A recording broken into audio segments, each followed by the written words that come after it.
이어서 전국의 주요 현안들 정리해 보겠습니다. 오늘은 김만흠 전 국회 입법조사처장, 조청래 전 여의도연구원 부원장 두 분과 함께하겠습니다. 안녕하십니까?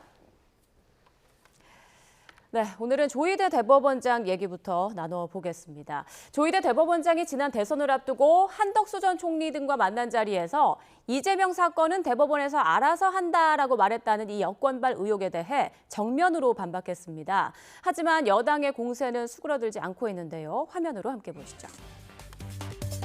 네, 어제 오후 5시 20분쯤 조 대법원장의 입장이 대법원을 통해 서면으로 언론에 공지됐습니다.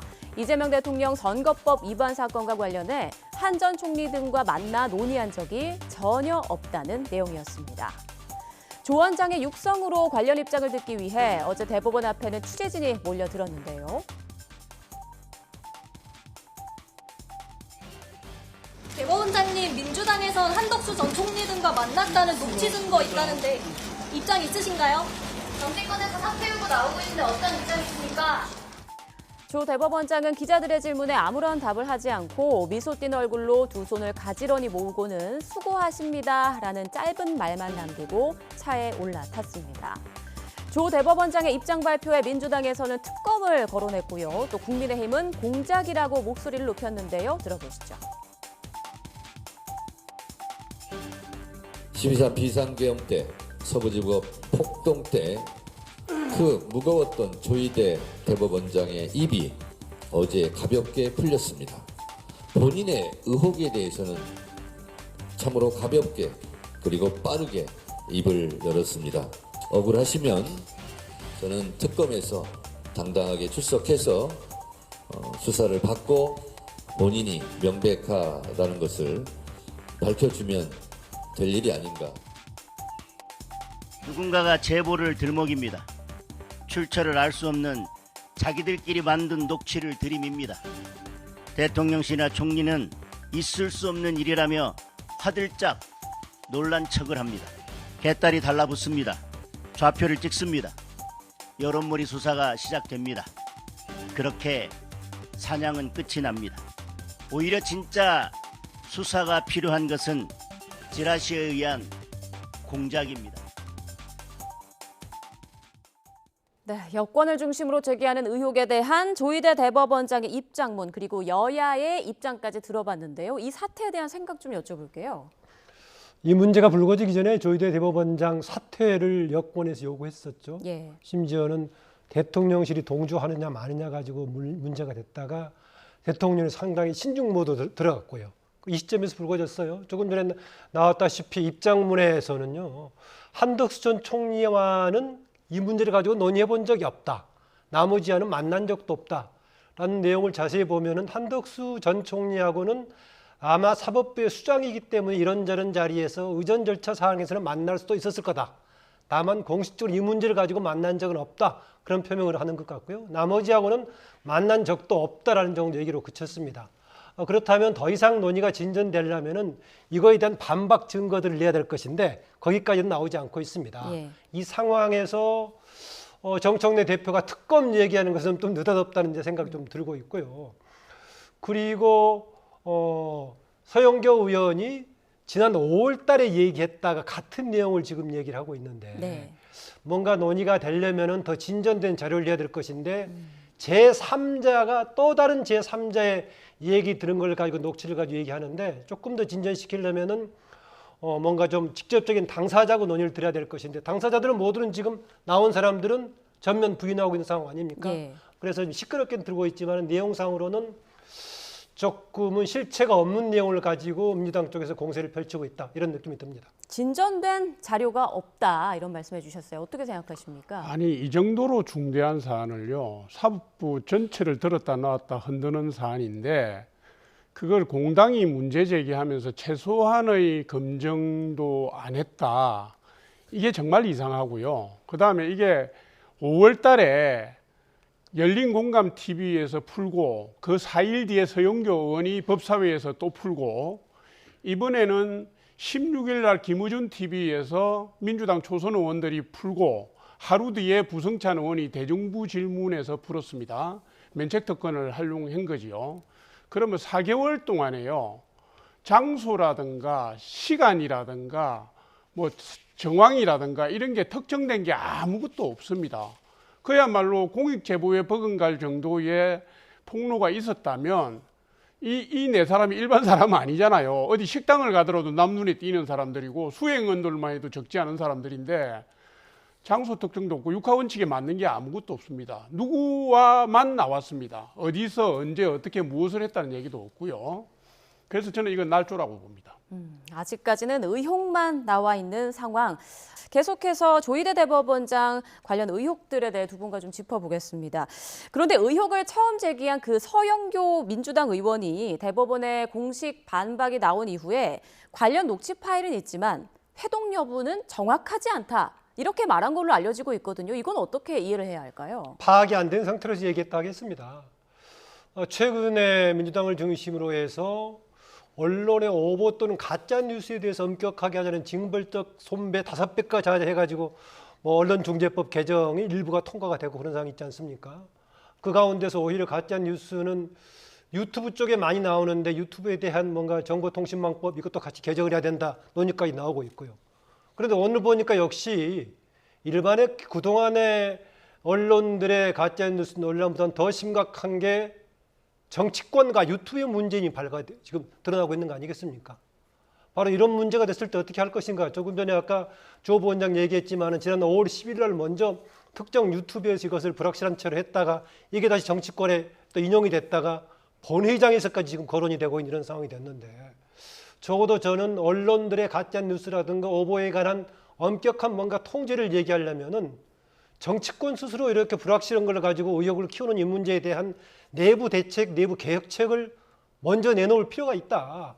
언론들을 향해서만 5배 뭔가 중징계 징벌적 손배 이런 얘기하고 있는데 이 문제를 제기하려면 저는 우선 정치권 자체에 대한 뭔가 이 부분에 대한 대응책도 똑같이 내놔야 되지 않느냐 그런 생각이 듭니다. 네.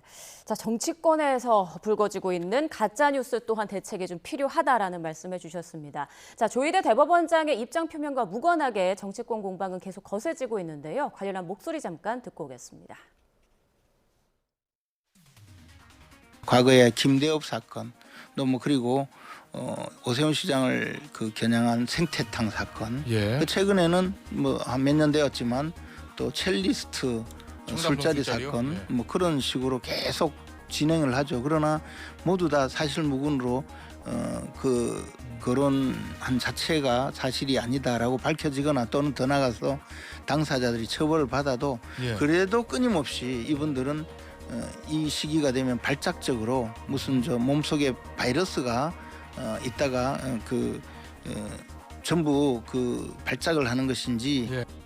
물론 일부에서 청담동 사건처럼 될 수도 있다 하는 우려도 있지만은 함에도 불구하고 국회의원은 하는 거예요. 그렇다고 하면은 쿠데타 내란 문제를 제기했을 때 저도 아니다 조심하자 했지만은 사실로 드러났잖아요. 그렇기 때문에 개헌 문제를 보더라도 조사를 해봐야 된다. 만약 그때 조사를 했다고 하면은 검찰이 했다고 하면은 계엄이 안 날 수도 있어요. 어허. 그렇지 않습니까? 네, 이렇게 여야에서 나오는 목소리가 완연하게 엇갈리고 있는 그런 상황인데 지금 뭐 의혹만 있고 사실관계는 그럼 앞으로 어떻게 따져봐야 하는 겁니까? 아니 뭐 제보를 했으니까 제보를 한 쪽에서 장소 시간을 특정해야죠. 내용까지. 그게 나와서 뭐 정황 증거가 있은 다음에 수사로 가든지 말든지 하는 거 아닙니까? 근데 지금 민주당 입장을 가만히 보세요. 제보를 받았다고 했는데 제보를 받은 게 아니고 친민주당 성향의 유튜브들이 보도한 걸 그대로 받아서 면책 특권의 뒤에 숨어서 공개만 한 겁니다. 그렇게 던지고 나면 당에서 그걸 기정사실화 한 다음에 그 다음에 기정사실화 해서 이거 수사 대상 억울하면 수사 받으면 될 거 아니냐 이렇게 몰고 가요. 이게 민주당이 정형화한 가짜 폭로의 방식입니다. 흐름도고요. 그런데 이제 하명까지 합니다. 이게 특검의 수사 대상인지 아닌지를 누가 압니까? 그리고 이게 지금 내란 특검을 구체적으로 집어서 얘기를 하는데 내란 특검의 수사 항목하고 맞지가 않아요. 더더군다나 특검이 수사를 하다 인지한 상황도 아니고 민주당 내에서 폭로를 들고 나온 사안이고요. 지난 5월에 열린공강TV에서 이거를 폭로를 공개할 때도 일방적 주장일 수 있다라는 단서를 달았거든요. 예. 그러고 4개월 뒤에 지금 아무것도 바뀐 거 없이 재탕삼탕하면서 민주당이 조희대 대법원장 사퇴 압박을 하고 있는 분위기에 맞춰서 재차 공개를 한 겁니다. 다시 써먹은 거지요. 이게 무슨 수사 대상입니까? 저는 대한민국 민주주의 체제, 사법부 체제의 근간을 흔드는 날조라고 봅니다. 예. 자, 조희대 대법원장 사퇴 요구와 의혹과 관련한 이야기들 좀 나눠봤고요. 다음 이슈로 넘어가겠습니다. 지금 김건희 특검이 오늘 국민의힘 당사 압수수색 3차 시도에 나섰습니다. 앞서 지난달 13일 그리고 18일 압수수색 시도에 나섰다가 국민의힘 의원들의 강력한 반발로 무산된 뒤 한 달 만인데요. 화면으로 함께 보시죠. 네, 통일교 집단 의혹을 수사하고 있는 김건희 특검팀. 오늘 오전 당원 명부를 확보하기 위해 또다시 서울 여의도에 있는 국민의힘 중앙당사 압수수색을 시도했습니다. 검사와 수사관 등을 보내 압수수색 영장을 제시하고 통일교 교인 입당에 관한 자료를 요청했는데요. 이 과정에서 국민의힘 측 변호사와 특검 수사관 사이 언쟁이 빚어지기도 했습니다. 들어보시죠. 공무원을 해야 되니까 이제 병원에서 출입을 하겠다고 하시고 소방관장한테 말씀하시고 저는 영장 집행한다고 하니까 저는 참여할 겁니다. 제가 이 건물에 침입할 수 있는 권한이 법적으로 저한테 있어요? 검사니까 말씀해 보세요. 법적 권한이 저한테 있어요? 그러니까 말씀하셨잖아요. 저희가 오면 같이 집행하겠다는 말씀하셨어요. 나는 못 들었다고. 변호인께서 오셨으니까. 나는 그러니까 저희는 여기에 그 변호인의 권한을 만든 것이 아니거든요. 자, 그렇게 대치 끝에 국민의힘 측 변호사는 협조에 불응하고 자리를 떠났습니다. 자, 특검의 영장 집행 제시도 소식에 국민의힘 송원석 원내대표는 긴급 공지를 내고 의원들 모두 중앙당사 1층으로 모일 것을 요청하기도 했습니다. 네, 지금 특검에서 세 번째로 통일교 의혹과 관련해서 당원 명부를 확보하기 위해 압수수색에 나선 건데요. 아직 성공했는지는 확인이 되지 않고 있습니다. 지금 상황 어떻게 보십니까? 통일교 관련에다가 당사 압수수색이니까 굉장히 큰 문제 같은데요. 저는 통일교하고 이전에 전 여권하고 관련해서는 당원 명부 관련 문제는 정황 증거 정도가 되는 것이지 범죄하고 직접적인 관련된 사항은 아니다라는 겁니다. 왜냐하면 당원 가입이야 개별적으로 할 수도 있고 누가 권유해서 할 수 있고 집단적으로 할 수 있고 하는 건데 당 내부의 전당대회 관련해서 무슨 불법적인 역할을 했느냐 이런 게 문제가 되는 것이지 가입 자체가 문제가 되지 않는다라는 점에서 저는 정황 증거 정도는 쓰일 소지인데 상당히 강하게 밀어붙이겠다는 생각이 들고요. 아시다시피 이미 권성동 의원 구속돼 있고 윤영호 씨 돼 있고 지금 이제 한학자 여사 같은 경우도 지금 구속영장 청구가 된 상황 아니겠습니까? 그래서 이 세 사람들의 뭔가 범죄 여부만 확인되면은 충분하게 될 사안인데 지금 당까지 확산되고 있는 것은 약간 좀 무리해 보이기도 합니다. 예. 어떻습니까? 지금 국민의힘에서는 이번에도 강력 반발할 것으로 보이는데 압수수색 이루어질 수 있다고 보세요? 불가능하겠죠.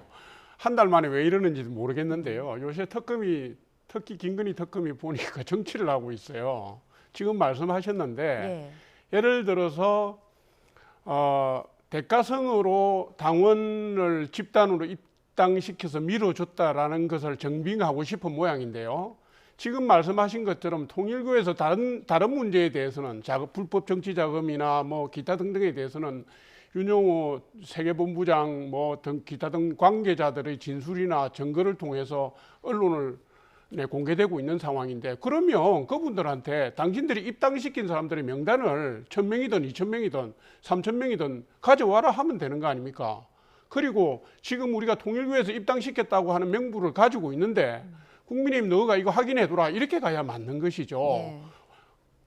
몇백만 명이나 되는 당원 명부를 다 공개해라. 그리고 컴퓨터 뒤지겠다. 그건 제가 여러 차례 말씀드렸다시피 별건 수사하려고 하는 행태로 보이거든요. 인지수사하려고 하는 거. 그 정도로 지금 제가 볼 때 범죄 혐의를 입증하는데 특검이 난항을 겪고 있는 상황 아닌가. 되지도 않을 일로 왜 자꾸 정치를 합니까? 저는 이거는 어느 당이라도 허락할 수 없는 내용이라고 봅니다. 네, 그런가 하면 앞서 속보로 전해드렸습니다. 한학자 통일교 총재에 대해서는 특검이 구속영장을 청구했는데 특검의 3차례 요구에 불응한 뒤 자진 출석한 한학자 통일교 총재. 어제 10시간 가까운 조사를 마친 뒤 휠체어를 타고 귀가했습니다. 당시 모습 보고 오겠습니다. 권성동 의원에게 1억 원 왜 전달하셨나요? 내가 왜 그럴 필요가 있습니까? 청탁을 직접 지시하거나 승인한 게 아닌가요? 없어요. 김건희 여사한테도 목걸이 가방 전달한 적 없으신가요? 내가 왜 그래야 하는데. 관련 의혹들을 묻는 취재진 질문에 내가 왜라고 거듭 답변을 했거든요. 좀 어떻게 들으셨나요? 가장 큰 부분이 윤영호 본부장은 상당 부분이 아마 검찰을 통해서 확인되는 사실들이 있을 겁니다.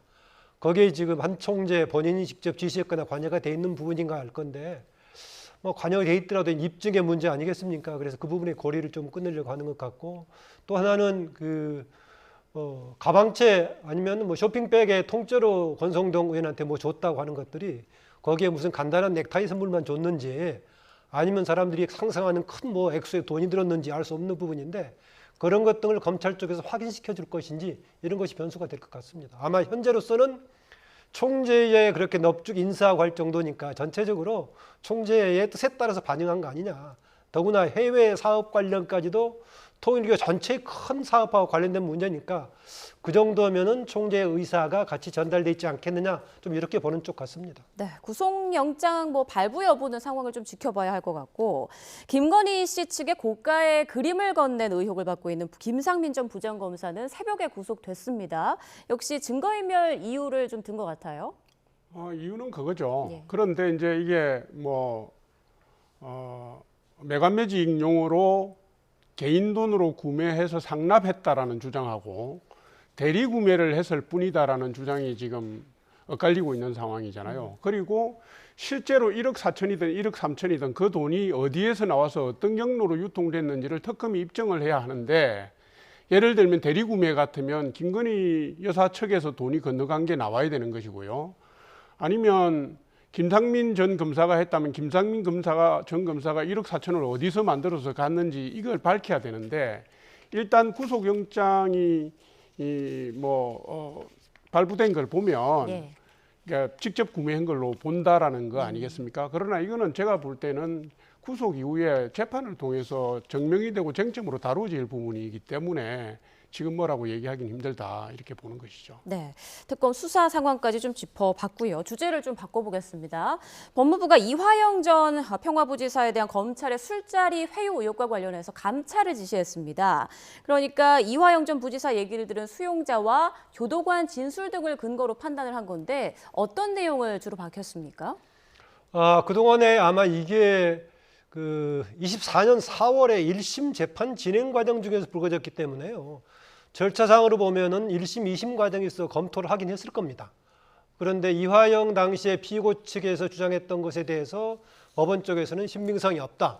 아마 2심에서는 더 주장하려면 더 자료를 가져와봐라라고 했었는데 가져오지 못해서 그대로 갔었는데요.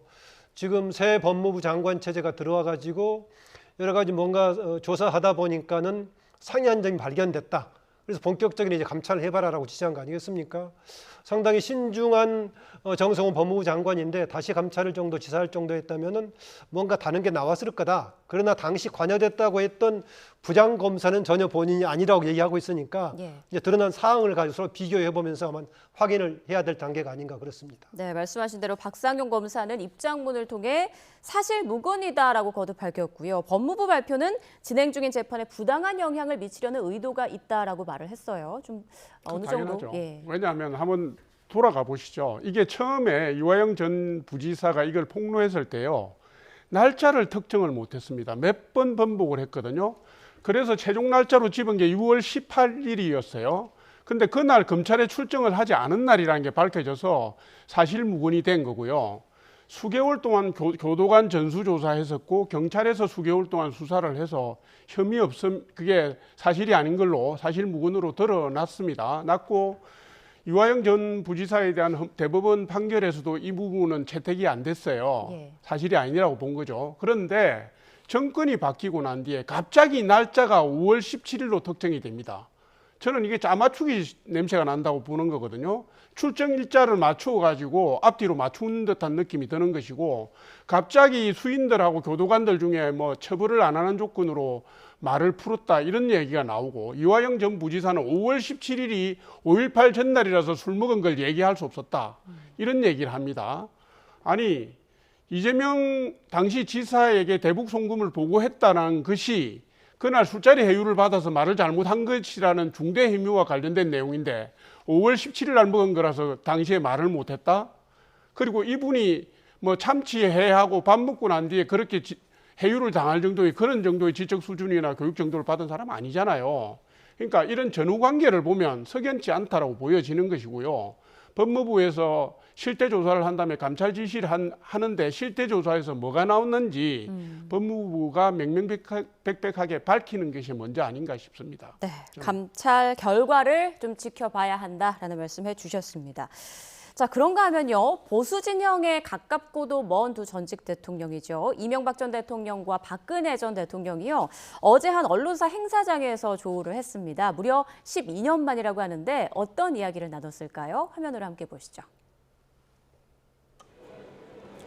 네, 어제 저녁 열린 한 언론사 창간 60주년 기념 행사장입니다. 이명박 전 대통령이 내빈으로 참석해 오랜만에 공식 석상의 모습을 드러냈고요. 국민의힘 안철수 의원과 나경원 의원도 잇따라 반갑게 인사하는 모습이죠.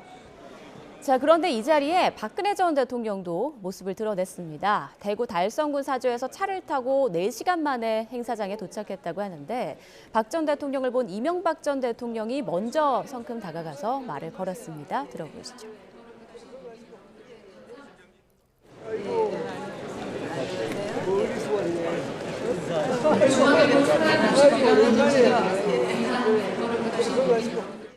네, 이 전 대통령의 인사에 박근혜 전 대통령도 활짝 웃으며 악수를 나눴는데요.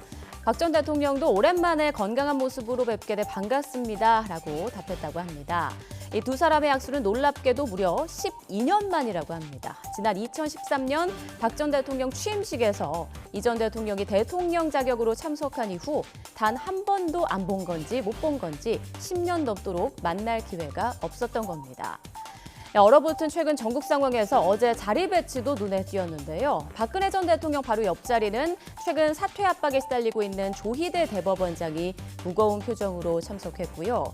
정치권으로 복귀한 조국 비대위원장 양옆에는 송원석 국민의힘 원내대표와 이준석 개혁신당 대표가 또 나란히 앉았습니다. 자, 먼저 두 전직 대통령이 인사 나누는 모습 좀 보기 힘든 장면이 포착됐어요. 네, 박근혜 전 대통령한테 이명박 전 대통령이 멀리서 오셨다고 했는데 정말 멀리서 오셨죠.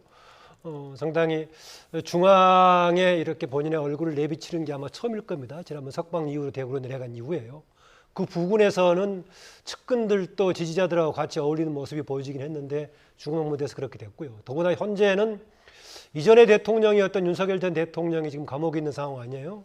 그리고 두 사람 다 감옥에 있었고 박근혜 전 대통령은 4년 9개월을 살았던가요? 그렇게 살았던 사람들인데 이른바 보수 정권의 이전의 대통령들의 세 사람들의 행보 서로 약간 다른 특성을 가지고 있는데 지금 셋 다 뭔가 서로 이제 범죄 혐의가 돼가지고 탄핵이 되기도 하고 감옥에 가기도 했는데 조금 여러 가지 생각이 들긴 합니다. 네, 지금 보면 뭐 송원석 원내대표와 김병기 원내대표가 또 반갑게 악수를 나눈 모습도 보였는데 어떤 장면이 좀 가장 인상적이셨나요? 아무래도 이명박 전 대통령과 예. 박근혜 전 대통령이 만나는 장면이 가장 인상적이죠. 이제 두 분 다 역사의 페이지로 들어가신 분들이라 뭐 현역도 아니시고 그러니까 소감도 있으시고 소회도 있지 않겠습니까?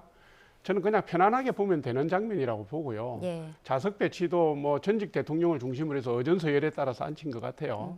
특별한 뭐 의미 부여할 건 없고 비정치적인 자리, 비논쟁적인 자리라도 좀 좋은 모습을 보여서 국민들이 좀 흐뭇해할 수 있으면 좋겠네요. 네, 맞습니다. 저런 모습을 국회에서도 좀 볼 수 있었으면 네. 좋겠다 이런 생각이 들었습니다.